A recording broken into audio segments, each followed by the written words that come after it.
In today's video, you will hear some anti-MLM horror stories.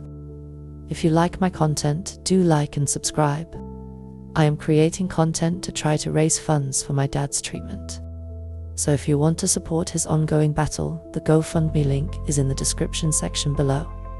Thank you so much for being here. And now, let's get started. Story 1. My mom is very lonely and has never really had friends her own age. A lot of her small-town nurse work acquaintances have been in all the MLMs through the years and act like her friend to invite her to the parties. She always felt pressured to buy the products we didn't need. Unfortunately, she claimed she liked the Mary Kay makeup and joined because her upline basically told her she could just get makeup for herself at cost if that's all she wanted to do. I have no idea how much she sunk into it, but my mom barely wore eyeshadow, mascara, and blush each day, and suddenly had this massive inventory of unwearable colors. As far as I know, she never sold a single item to anyone and had this massive container of makeup that just sat in the closet until it expired. Of course, her upline wasn't going to be her actual friend and ditched her as soon as it was clear my mum had no one to sell to. My dad was so mad at however much she spent, and I was so embarrassed for her. Story 2. My parents were in Amway before I was born. I think they spent about 7 years in it. Both worked a full-time job plus a part-time one, and sunk so much money into Amway that they couldn't afford food. Because they made too much money, they didn't qualify for any sort of assistance. And no family member was willing to give them money for food, since it would just be funneled into Amway. So they just didn't eat so they could keep up with the conferences. My mum developed amenorrhea due to malnutrition and didn't know she was pregnant with me well into the second trimester, almost into the third trimester, because she was used to not having periods for months on end. One of the prescription meds she was on was known to cause severe birth defects, and the ultrasounds had issues with determining if I had them. They had to have a pediatric reconstructive surgeon in the room when I was born, because there was a good chance I had a jaw deformity so severe that I would have been unable to eat. Story 3. My best friend got invited to one of those little coffee meetups where it ends up just being a woman pushing you hard to join an MLM. It was for Mary Kay, and my friend maybe wore a very basic level of makeup most days. It was some package that cost $500. My friend was pressured so hard by this woman that she gave in and put the $500 on a credit card. She wasn't even roped in. She didn't want to sell it at all. But she's a meek girl who didn't like upsetting people. I was sitting at her apartment with her that night, and she was just crying and crying. We were in our early 20s, just really starting life after college, and $500 was a huge amount of cash. She did one party and was so nervous and scared. We bought a bunch from her because we felt so bad, nothing any of us needed at all. She quit after one party. Story 4. When I was a large pin leader in Amway, we used to promote things at our conferences called night owls. These are get-togethers for people who qualify through usually sales, recruitment, or PV requirements. Well, the one we put on was a diamond who, after the night was over, was going to give you a secret to building the business.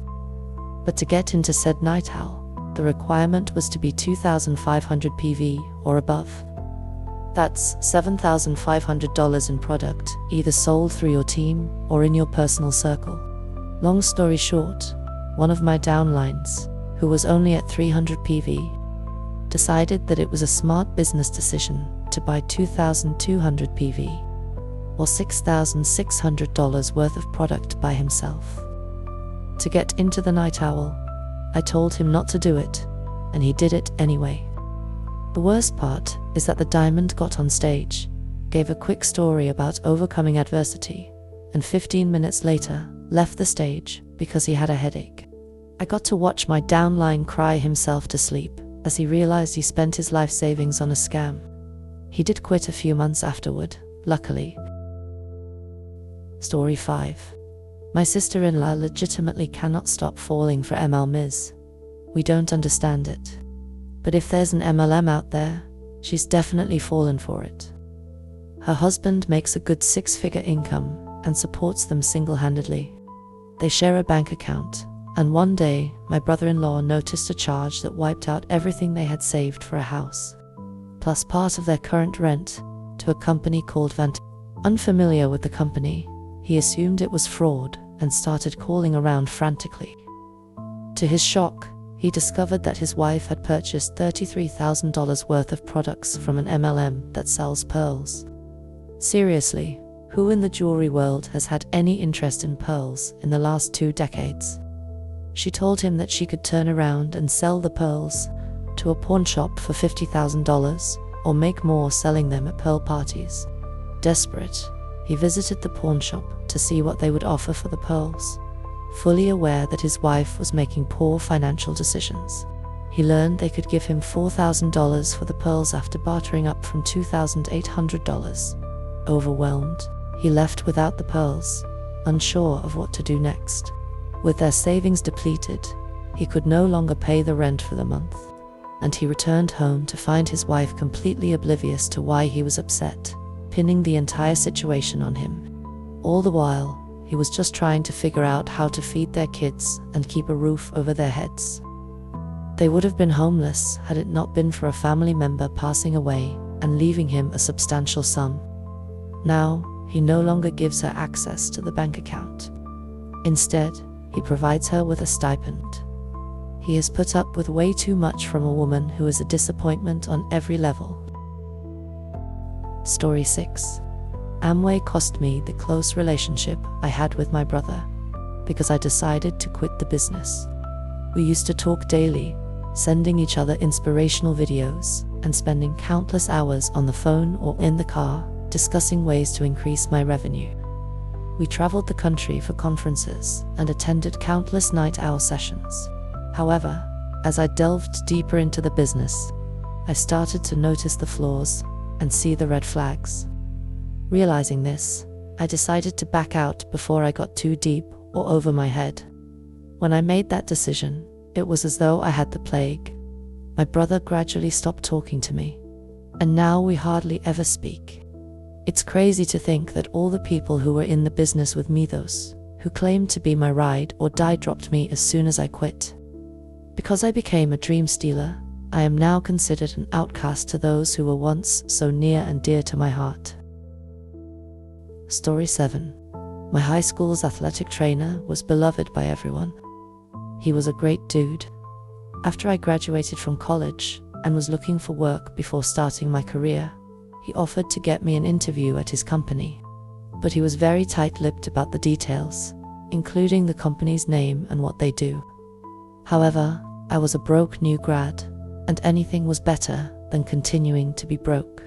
Eventually, he mentioned that the company was named Medica. I dressed up in my best clothes to meet his manager, his upline. The interview started off well. The guy was super nice. We exchanged jokes, and I told him I aspired to make video games one day. He applauded me for being a smart kid, and told me he would love to have me as part of the team. But when they finally laid out the whole sell to your friends and family angle, I got cold feet and said I didn't think I was a good fit. The whole vibe of the interview changed dramatically. I went from being a smart kid, they would be lucky to have, to them pointing out how unlikely it was that I would ever be able to make a game based on my own admissions and earlier shared insecurities. They gave me a tentative 2 days to respond if I was interested before the opportunity would be lost. I consider it a really complex moment, because it was the first time as a young adult that I realized people are truly willing to exploit you in any way they can. When it comes to MLMs, old relationships don't matter. Actual career prospects don't matter. Believing in what you are doing doesn't even matter. In those environments, you are just a body assigned to do a thing. I haven't really contacted my old athletic trainer since. On the other hand, I am stubborn as hell, and the best way to get me fired up is to belittle what I am capable of. I used that fire to work hard and eventually get the career job that the Primerica interview told me was a long shot. Sometimes spite can be a great motivator. Story 8. At one point, there was a company called Rainbow making waves in our community. Typically, it was just about selling a product, but there was one lady who stood out for her impressive talent in building. Her downline she had climbed pretty high in the ranks. Her recruitment tactic was relentless. She wouldn't leave people's houses until they finally gave in. The saddest part was how she targeted vulnerable individuals. She would visit elderly ladies, spinning tales that practically convinced them to spend thousands on a vacuum, claiming, "It will help your daughter." The twist, usually. The daughter had been roped in first to make some money, and then pressured her elderly mom to simply listen to the presentation, with no intention of buying anything. I fell into the same trap. During one of the orientations, I met an elderly lady who had bought the vacuum, but had never even taken it out of the box. It still stands there, untouched. "It's so expensive. I'm afraid to break it," she admitted. As time went on, I uncovered the truth. Everything the sales lady had told us was a complete fabrication. I decided to ghost her and the company altogether. To this day, I hold a grudge against her for manipulating so many vulnerable people, and I truly hope that karma caught up with her. Story 9. I'm known in my area for assisting other small businesses while running my own. The philosophy is simple. If you can't beat them, join them, and create a network of contacts for mutual benefit. So far, it has worked pretty well. As a result, many people have turned to me for advice about their businesses. You can imagine the number of Huns who get upset when I tell them the truth about their MLM and warn them not to associate their questionable products with us.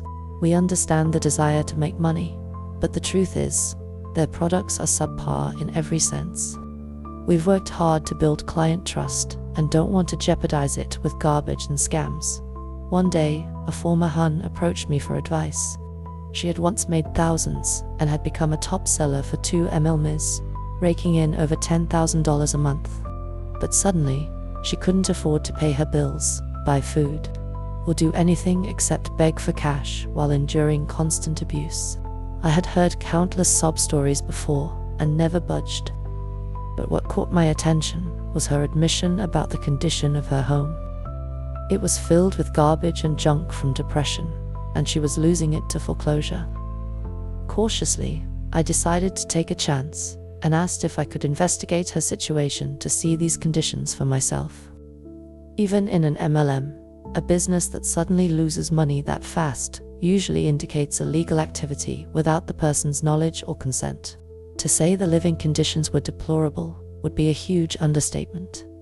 The smell of mold and grime was overwhelming. I didn't judge her. I recognized the tight grip depression had on her. But what particularly caught my eye was the pile of MLM junk that had accumulated over time, most of which was covered in mold. We managed to salvage some of the product and convert it into craftable items for her kids to enjoy, like scented slimes and homemade plushie crafts. However, about 75% of it had to be thrown away. What confused me was her at-home cleaning business, which had practically never been utilized. In fact, her licenses had expired and had been gathering dust for years. The more I uncovered, the more horrified I became. She was inundated with requests for money from her business partners, unpaid bills that she felt pressured to cover, and ultimately, blatant fraud. She had heard from her friends that the area was launching financial initiatives for small businesses to boost sales. This could mean thousands in funding, but they needed to pay upfront. These so-called mentors had encouraged her to open a fraudulent LLC to gain financial assistance from the state and purchase bulk items to sell. What shocked me the most was that she had no idea what she was signing up for. I had to explain that ignorance wouldn't shield her from the law, and that if she didn't act quickly, she could face severe consequences from the IRS. She looked as stunned as I was. As we talked, she shared her history. At 16, she had done sex work after experiencing significant trauma and had to drop out of high school. She left that industry years ago, determined to earn an honest living and be a role model for her kids, hoping to spare them from facing similar challenges. She had previously held decent jobs, albeit low-paying positions in chain stores, until these MLM parasites swooped in with promises of better pay. At first she thrived and showed remarkable sales talent, even for an MLM, but the unstable business model led to her losing all her friends and clients when the pressure mounted. On top of that, she was expected to flaunt an extravagant lifestyle, leaving her with no savings to fall back on. Initially she lashed out, but as I explained the workings of these schemes and their dangers, she began to realize how she had been used for over a decade. She broke down completely. The cries I heard were filled with pain, heartbreak, and disillusionment. As we sat together coping with alcohol because, honestly, I needed some too, she confessed she had always felt like a failure, until she could finally provide nice things for herself and her kids. Coming to terms with the reality that her friends had used and discarded her made her question the worth of her efforts. The hardest part was when she said it felt like proof that nobody ever truly loved her. Currently, we remain good friends and keep in touch. She is in safe, temporary housing with her family and is working with lawyers and accountants to collect evidence of money laundering. Since she is willing to testify and provide evidence, there's a chance this case of financial fraud will come to light without her facing legal repercussions. 2 of the 4 fraudsters are already in jail, and we're still waiting for court dates. On top of that, she was offered a well-paying job with a legitimate company that provides benefits. She's excited to report that she can expect more financial freedom, even though it's a long road to recovery. But after witnessing how MLMs push these issues onto vulnerable individuals without taking any responsibility, I refuse to believe these companies are anything but outright evil. Story 10. A few years back, I was working in an office filled with deeply religious Russian immigrants. Unfortunately, they were particularly susceptible to MLMs. It all started when a manager's wife got hooked on essential oil MLMs, and within weeks, the female employees were completely drawn in. Everyone began attending meetings, using the oils and humidifiers at their desks, and even the business owner's wife held a sales meeting in the conference room. I absolutely hated watching everyone buy into it. Meanwhile, my best friend at the office became one of the victims. She started making large purchases and became convinced that the oils could help her with her various health issues, which included low-functioning kidneys, fibroids, and thyroid problems. She spent a lot of time on MLM message boards, where one misguided person claimed that a particular oil blend could restore kidney function. My friend desperately wanted to believe that was possible. Instead of consulting her doctor or doing any research, she fixated on that oil blend and was thrilled to share the news with me. Unfortunately, while she was using the oils, her fibroids worsened. She began bleeding constantly, and the situation escalated to severe bleeding that caused her to pass out. Eventually, she had to undergo surgery, and tragically, they performed a full hysterectomy because her fibroids were so large.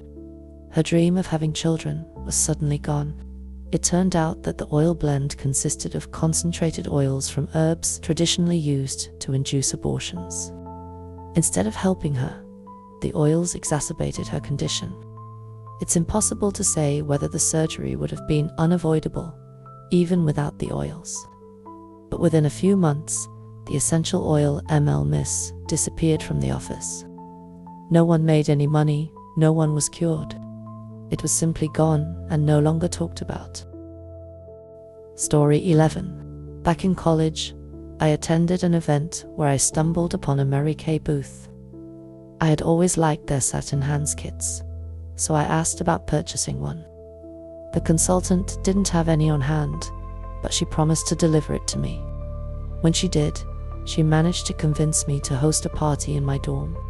During the party, she mostly talked about how wonderful the Mary Kay business opportunity was. After everyone left, she turned the focus to me, giving me a hard sell to join. I hesitated, explaining that I couldn't afford to lose any money. She then called her upline and put her on speakerphone. The upline assured me that the products would sell themselves on campus, and even promised that if I couldn't sell the products, she would buy them back from me for what I paid. It was a guarantee that I wouldn't lose money. I believed them, and they persuaded me to buy a huge amount of inventory, thousands of dollars worth, because they insisted I needed it all on hand for potential customers. I was just 19, and their excitement about helping me build a business felt genuine. I wanted to trust them. However, reality hit hard. I ended up selling virtually nothing. When I approached the upline about buying back the products, as she had promised, she flatly refused. She claimed the company was about to release a rebrand next quarter, and we weren't allowed to sell any items with the old packaging. I later learned that this was a common tactic in Mary Kay, as they knew many consultants would invest heavily in new inventory, only to be left with unsellable products. After that, she stopped returning my calls altogether. I was left with massive credit card debt that eventually led to default. At just 19 years old, I faced a financial crisis that took me a decade to overcome. I had to cash out my retirement savings and take out additional student loans, not to mention the crippling anxiety and depression that followed. Now, I feel pretty much screwed for life, all because I wanted my hands to be soft. Story 12. A few years back, I had my first encounter with Amway Ltd, and it was an eye-opener. Until that point, I knew nothing about MLMs. One of my old baseball teammates reached out to me, starting what seemed like a casual conversation.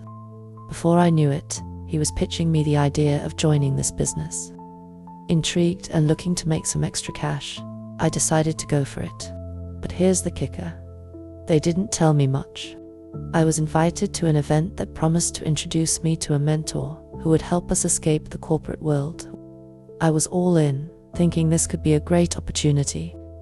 After a lengthy vetting process, where I had to prove I was the right fit for them, I finally made the cut. That's when the micromanagement and brainwashing began. As I got deeper into it, I noticed my old teammates practically worshipped the higher-ups.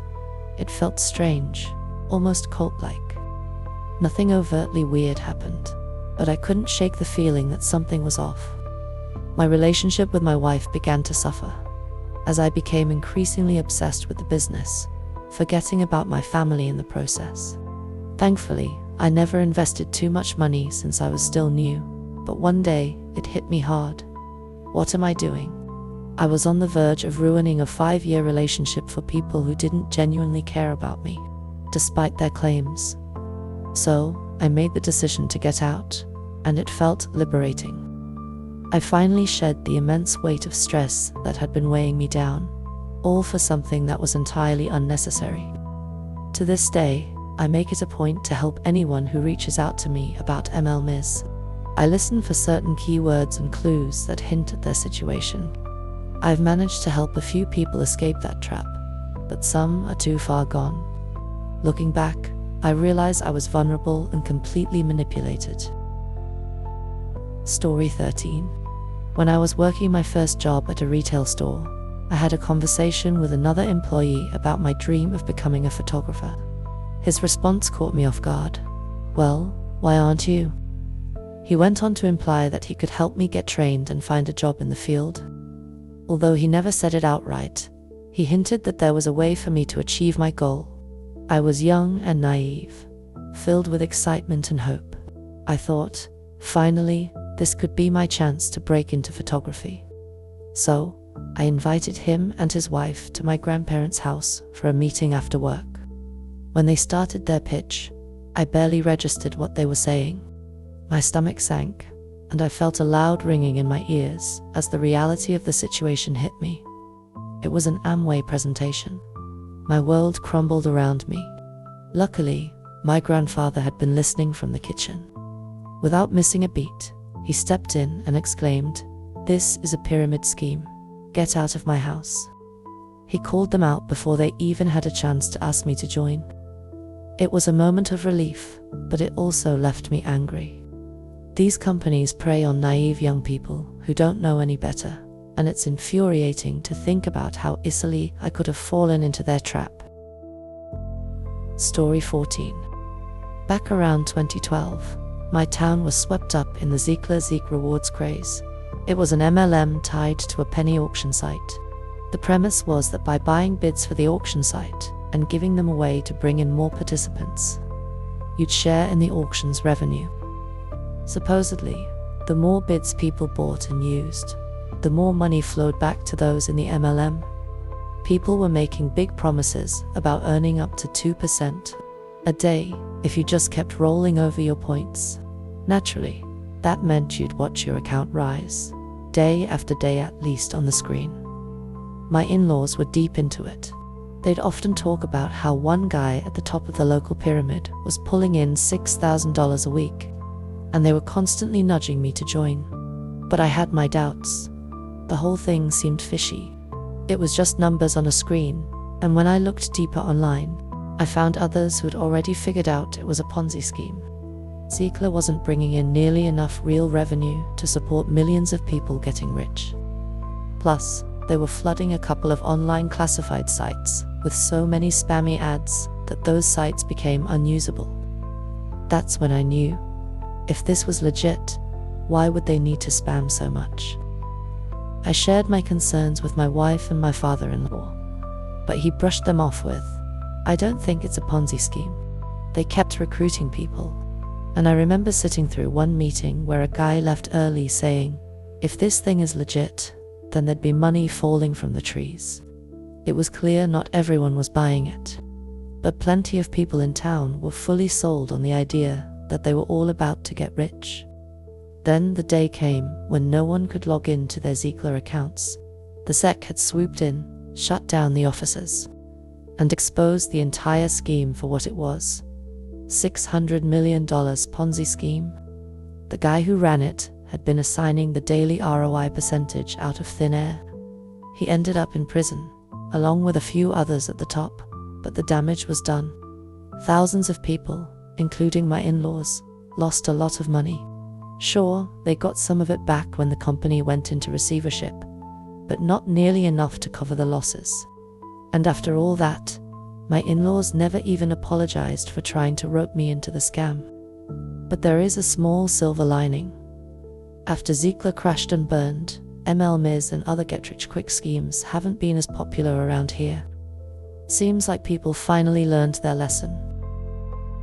Story 15.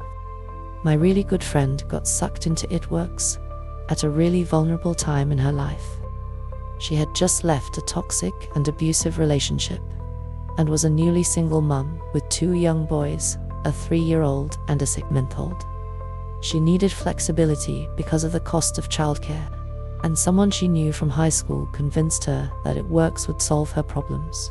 She poured so much money, time, and energy into her business, and I got one of those "hey girly" messages.